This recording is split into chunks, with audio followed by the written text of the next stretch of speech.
আমার এক বন্ধু এক মেয়ে দেখতে যাবে, তো আমাকে বলছে, চল বন্ধু, আমি আজকে বিয়ের জন্য একটা মেয়ে দেখতে যাব।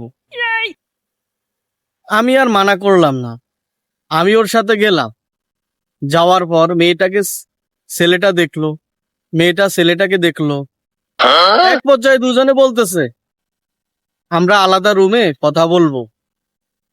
তো মেয়ের সাথে তার বড় ভাবি আর আমার বন্ধুর সাথে আমি এক রুমে গেলাম। अच्छा। যাওয়ার পরে কিছু কথা হচ্ছে তাদের ভিতরে। এরপর আমাদের জন্য ওই রুমে কিছু খাবার পাঠালো। এই ধরেন ফলের জুস, পিৎজা, মিষ্টি, আরো অনেক কিছু। মেয়েটি ছেলেকে অনুরোধ করলো খাওয়ার জন্য। তো আমার বন্ধু দেরি না করে পিৎজা তুলে নিল, বেশ আগ্রহ নিয়ে খাচ্ছে। তো এই দেখে মেয়ে বলল, ভালো লাগছে খুব, তাই না? এটা আমি বানিয়েছি। তো আমার বন্ধু আর আমি একে একে সব খেয়ে নিলাম। খাওয়া শেষ, দেখা দেখি শেষ হলো।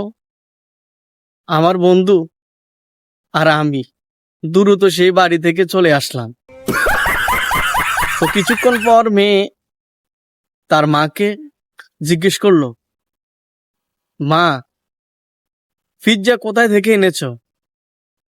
তো তার মা বলল, ছেলে আসার সময় নিয়ে এসেছে।